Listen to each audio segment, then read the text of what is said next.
Walimu wamefanya kazi kubwa sana kuandaa vijana kufika hali waliofikia, wamejitahidi. Inshallah na walimu wasaidie, hawalipe, lakini hivyo hivyo mahudhurio yamekuwa ni mahudhurio ambayo hatukuyatazamia. Sheikh Said anatuambia kwamba mahudhurio haya ni taarifa ya muda mfupi. Sasa je, ingetoa taarifa muda mrefu ingalikuwaje? Na ni mahala palipostahili kufanya mambo haya, maana pana nafasi ya kutosha, lakini ingekuwa ni kwenye nyua zetu. Nyua moja lake kuwa maana ndio nyingi nyua. Tungefanya nyuani mwetu ingekuwa watu waongezana hapa na kukaa, lakini wanampira hali ndio hii. Inshallah Mungu atujalie kwa mapenzi na jambo hili. Ndugu zangu, cha kwanza mimi nimekuja kumwakilisha Mheshimiwa Mufti wa Tanzania Sheikh Abubakar bin Zubair bin Ali. Sio kwamba mimi ni mufti au kaimu wake, mimi siviwezi kuvaa viatu vya mufti, tusijanganye. Viatu vya mufti siviwezi, vikubwa mno, kavivaa mimi utaanguka baada kwaya. Ndio kasema labda Sheikh Mufti bwana akaribia mufti, hapana, viatu vyake siviwezi, lakini kwa mapenzi na kwa kuwa tu wanafunzi wake sisi ndio wanaotutuma, basi hutumwa kwa ajili ya kumwakilisha mzee wetu. Kwa hivyo na mimi nimekubali utuma huo, kwamba Mufti salamu zake kutokana na jambo hili na aliyemwalika alikuwa afike yeye mwenyewe katika jambo hili, kutokana na ukaribu uliopo kati ya yeye mwenyewe na Sheikh Mufti, ukaribu wao mnaofahamu. Kwa hiyo Mufti amejitahidi baada ya kupata taarifa mpaka jana akiwa na imani kwamba atapata muda kidogo akimbie tuje tuungane huko, lakini kufikia jana jioni ndio anipigia simu, anaona sasa nimebana. Akaniambia sasa, wewe nenda mwambie Sheikh Mufti, waambie watu wa wilaya Mkinga, waambie atakahudhuria kukutuma kwangu wewe, waone kwamba mwenyewe nipo. Lakini angeweza kupigia simu Sheikh Mufti kwa sababu anawasiliana na waziri, akamwambia Sheikh Sameh siji, lakini hakuweza kufanya hivyo kutokana na ukaribu alionao kati yake na bwana Mufti ambaye ni familia yetu. Vile vile alitaka kuja Mkinga baada ya kupata taarifa njema hii kuweza kuzuru kaburi la rafiki yake Sheikh Ahmed Zubairi ambaye alizikwa hapa. Mara moja tumekuja kumzuru hapa. Alitaka pia kutumia nafasi hiyo kuja kumzuru kipenzi chake Sheikh Ahmed Zubairi, lakini mpaka jana akakata tamaa kutokana na mikutano ya kitaifa, mikutano mbalimbali. Akasema na kutuma kampeni salamu kwa mfadhili Sheikh Duni ni kukabidhi salamu hizi. Mufti mpaka jana ndo ananipigia simu ya ana kwa ana kwamba hizo simu nyingine ilikuwa tuongozane, lakini kufikia jana ni kwamba mambo yamekuwa ni mengi, nafasi imekuwa imebana. Akasema nenda ukaniwakilishe Mkinga. Kwa hivyo inshallah anawaomba muone kwamba Mufti wa Tanzania amehudhuria mtahadhara hii, na wakati wote atakapokuwa mambo haya yanaendelea, basi yeye ni mmoja katika mshiriki wa jambo hili. Hilo ni jambo ambalo kwamba nilikuwa nifikishe hivyo, muone kutoka kwangu mimi kutoka kwangu mimi ni kufika kwake Mheshimiwa Mufti inshallah taala. Lakini jambo la pili ambalo nilitaka kulisema, nimpongeze mfadhili wetu Sheikh Said Duvi, nimpongeze. Jambo hili ni la historia, halijafanywa hapo katika wilaya ya Mkinga. Mimi nimezaliwa wilaya hii hapa Mkinga, kuna familia yangu kubwa, wengine wanaweza kufikiri kama ni familia ya juu. Familia yangu kubwa hii upande kwa baba yangu hapa amejaa tele hapa. Sasa mkiondoka mtaulizana wamejaa tele hapa. Kwa hiyo ni nyumbani hapa Parungu, nyumbani kwetu, vijiji vyote mpaka Mwandipola wamejaa. Nimezaliwa wilaya hii, lakini jambo hili mpaka leo Mruhu halijafanyika. Tumpongeze Sheikh Duvi. Jambo lilifanya ni jambo la nia nzuri na ni jambo la moyo kweli wa kidini. utambue kwamba huyu, wameona mkono wangu, huyu ndio duvi huyu. Ukitazama hivi unasema huyu kazi aliyoifanya. Kwa hiyo duvi ni mpenzi wa Qur'ani, ndio maana ya kusema huyu duvi. Kwa tafsiri kabisa inaonyesha kukusanya kwake hapa, yeye ni mpenzi wa nini? Ni mpenzi wa Qur'ani. Na Mtume sallallahu alaihi wasallam atuambia, la yuhibbu rajula qauman illa hushira ma'ahum, la yuhibbu rajula qauman illa hushira ma'ahum, hakupenda mtu yoyote kunipenda kuni lile ila atafufuliwa pamoja na kuni hilo. Duvi inshallah tumwombe Mungu ni dalili kwamba atafufuliwa na hao watu wa Qur'ani wakina Abdulbasir. Sio maskhara, sio maskhara kutoa pesa zako, wakati wako, maarifa yako, ukusanye watu kama sisi sote na wengi. Wengine tunafadhiliwa kuja, wengine tunafadhiliwa posho kutoka nyumbani, lakini shida kubwa watu wakusanyike wasome Qur'ani ya Mwenyezi Mungu Subhanahu wa Ta'ala. Huyo ni mtu wa kutazama sana, ana moyo wa namna gani. Atoe magari yake, atoe pesa zake, asaidie chakula, asaidie majaji, asaidie mashehe, amwite na mufti aje. Ni jambo kubwa sana. Nataka mnifikiri, tuliwaini hizi akili zetu mara kwa mara, tuliwaini. Ni jambo kubwa sana. Tumwombe Mungu inshallah Taala amuondolee matatizo mbalimbali. Na jambo hili ya historia, hata kama atakuja mtu kunifanya, ni atakayenifanya, basi thawabu atazipata bwana duvi. Maana ukataka usitaka, ukinifanya na madhara, kwa sababu yeye ni mwanzilishi. Kikubwa ni mwanzilishi. Historia ya jambo hili yeye ndiye alianzisha. Ukataka kwa sababu asili. Msikia, kama unataka kwa sababu anzisha lako jingine, basi inshallah atakuwa hapati. Bali kuna siku ule. Lakini kwa hili ameanzisha historia ya jambo ambalo halikuwepo. Na mwenye kuanzisha jambo jema, Mtume sallallahu alaihi wasallam atuambia, mwenye kuanzisha mwendo mzuri, ukaendeleza ule mwendo mzuri, basi yeye mpaka kiyama apata thawabu. Mpaka kiyama apata thawabu. Na hili leo limeanzishwa ndugu yetu hivi, na inshallah Mwenyezi Mungu ampe kheri. Jambo ambalo hili ni mfano na tupaswa tuliige. Wenye nafasi waige katika kata zao. Kwenye kata kule tumsaidie shehe huyu. Kwenye kata wenye uwezo wasaidie kwenye kata, ili tupate viongozi kutoka kwenye nini? Tupate wasomi kutoka kwenye kata, washindane kwenye kata. Wakija huko tunajua hawa wameanzia huko vioni huko, akashinda zake chuoni, akashinda kwenye kata. Ikifika hapa tunajua tunapata watu mahodari ambao wameshinda huko watokako. Isiwe tuhumuruke tuanzia hapa. Yeye bwana Duvi kalianzia hapa kwa sababu hakutambua itakuwaje. Lakini leo mimi nimeshangaa wilaya yetu hii kuweza kupata umma huu wa kushangaa. Nisingeshangaa ningeona kwenye maulidi. Singeshangaa. Mimi nifikiri leo mambo haya watu hajahudia. Sasa dawa ndio kiasha kuingia ndio muulize. Umefanyaje? Mpaka umekusanya na mimi. Mungu atuwezeshe sote tuliohudhuria. Jambo jingine ambalo namalizia kulisema ni kwamba ni habari ya khutba ya Sheikh Said Duvi. Amezungumza akatuambia makao makuu ya BAKWATA yaweza ikawa mahala popote, na lazima kwa Tanga mjini wote ni mkoa huu.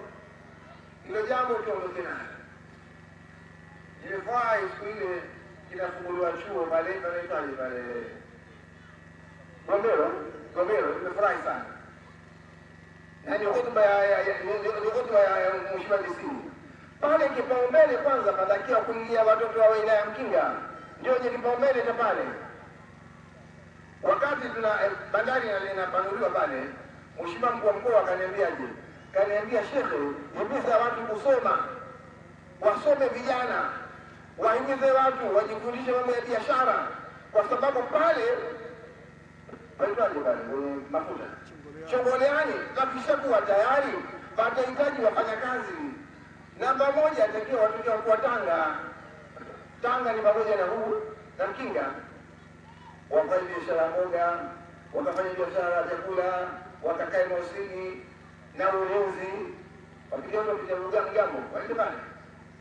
Hili jambo akanihimiza kama alinihimiza DC kwamba watoto waende shule kwa ajili ya mambo ya ulimwengu, nayo wawe nayo. Mtume sallallahu alaihi wasallam atuambia, laisa khairukum man taraka dunyahu li akhiratahu wa la akhiratahu li dunyahu.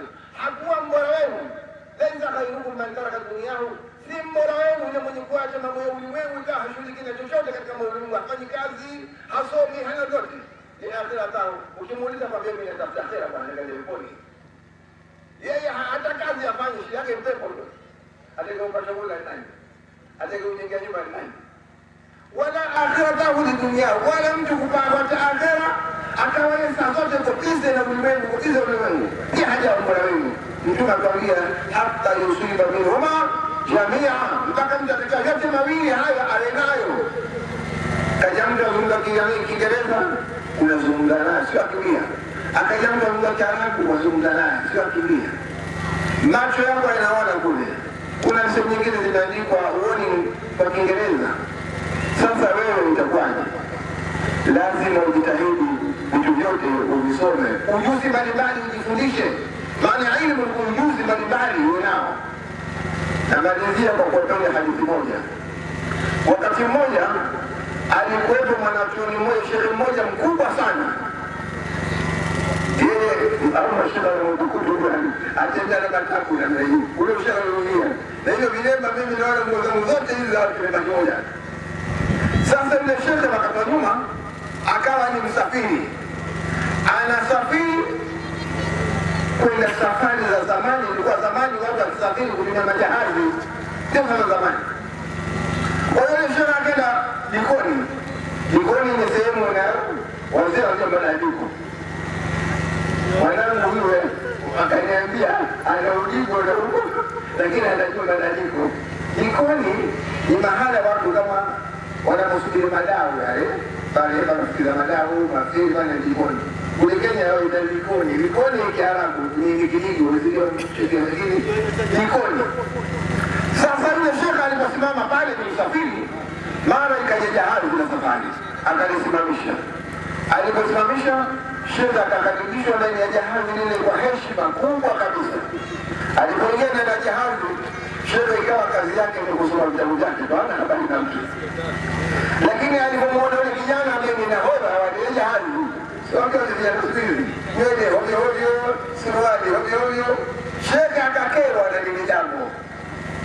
Akamwita kijana, ambaye kijana njoo. Yule mwenye jahazi atakatia mguu wake.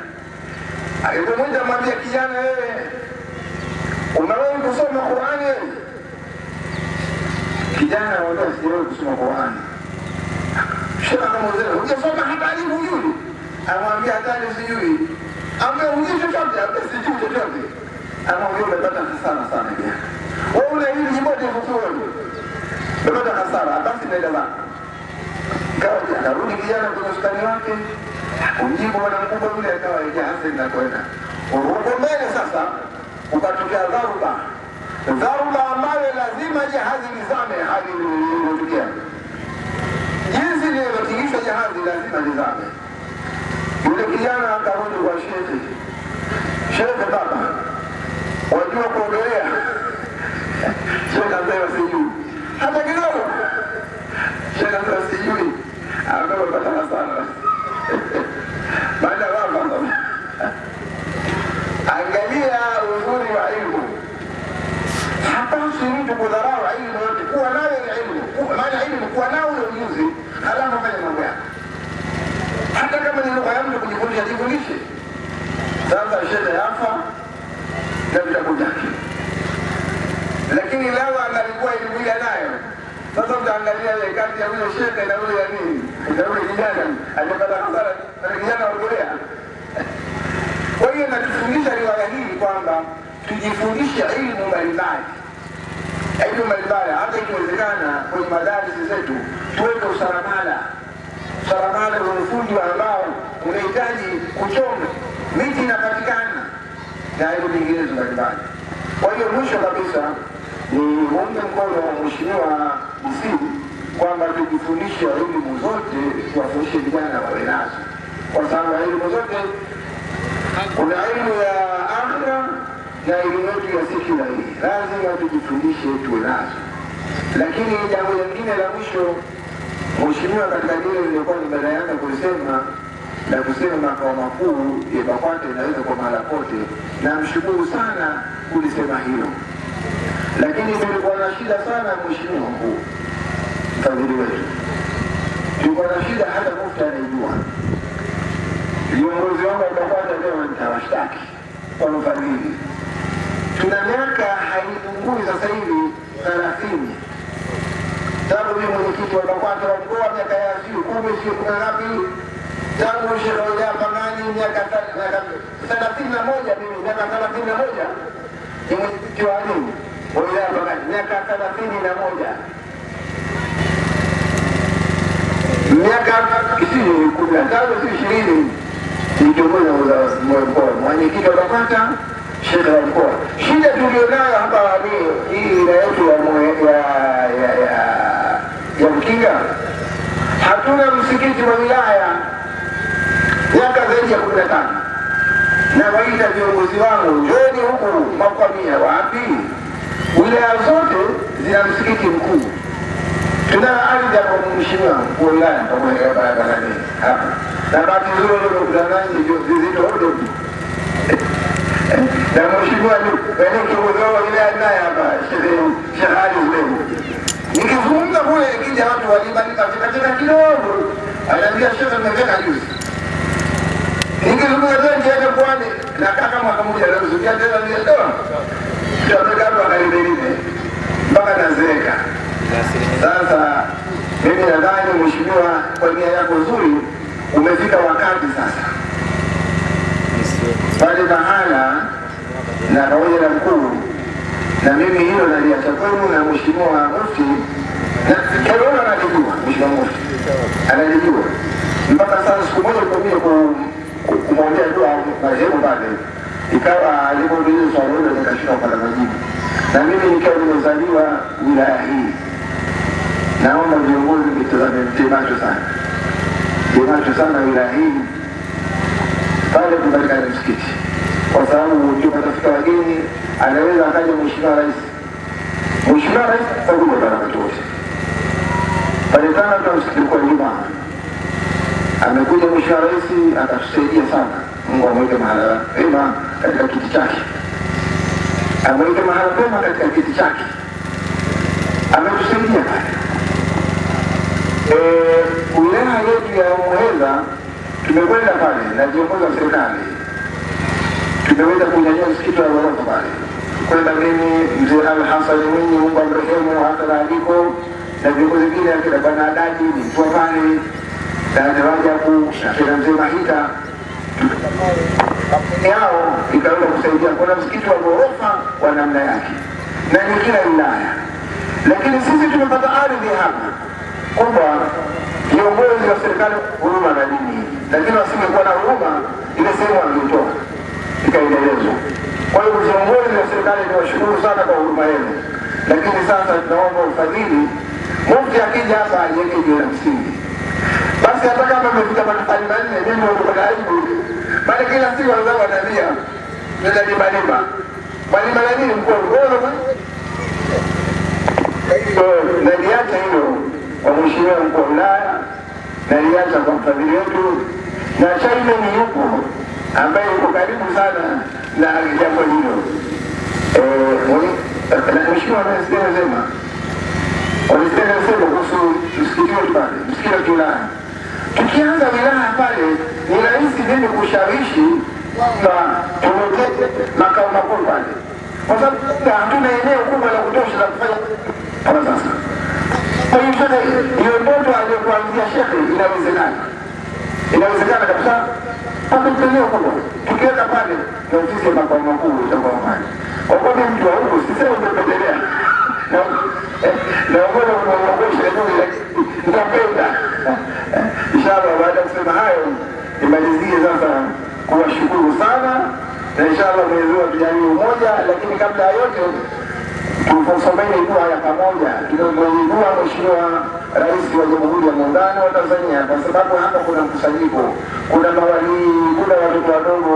Tunaomba dua Mheshimiwa Rais wa Jamhuri ya Muungano wa Tanzania ili Mwenyezi Mungu ampe afya njema na nchi yetu iendelee kubaki katika hali ya amani na utulivu, ili tuweze kufanya mambo yetu haya tunayofanya, kwa sababu bila amani na utulivu na haya nayo hayawezekani. Kwa hiyo tusome sura 3 zile ili Mwenyezi Mungu inshallah taala amjalie Rais wa Jamhuri ya Muungano wa Tanzania afya njema, yeye na wasaidizi wake hawa kwa Sheikh Karima inshallah, kupitia kikao hiki ambacho ametufadhili Sheikh Mzee inshallah taala, umetujalia kheri, kwa sababu usije tukusanya hapa au wanaweza kuja bana leo jambo linafanya leo, wengine tumekuwa sasa kwenye mambo ya kipuzi, lakini umma huu baada ya kwenye Ramadhani wewe umetuzuia sote, ukatuchelewesha kusudi tuchelewe. Pengine kuna wengine hata mambo yake pia chelewa, angalia hiki wanafanya.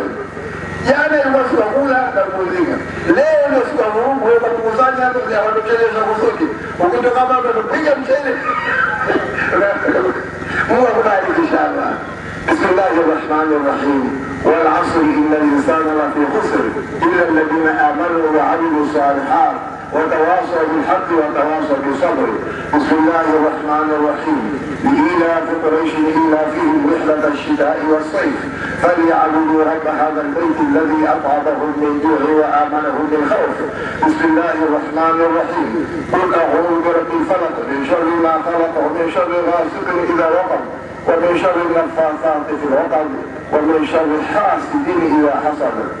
قبل الدعاء napenda muone mtoto wake Mufti. Mtoto wa Mufti ametumwa naye pia ajatie nguvu jambo hili. Mtoto wake kumzaa ametumwa ajatie nguvu jambo hili. Muone kwamba Mufti alivyoasononeka. Mtoto wa Mufti asimame, basi utajijina. Kama sio mtoto wa Mufti utasimama. Mtoto wa Mufti bwana huyu anaitwa Malik Abubakar bin Zubairi bin Ali. Huyu ni katibu wa hija. Ukitaka utahiji hapa unaye wakapata mimi na chache niongezee inshallah. Sheikh karibu bado hapo, nataka kuone huyu ni Malik mtoto wa Mufti inshallah. Bismillahir Rahmanir Rahim. Alhamdulillahi Rabbil Alamin wa salatu wassalamu ala Rasulillah sallallahu alaihi wasallam. Mwenyezi Mungu tunakuomba ijalie nchi yetu amani na utulivu,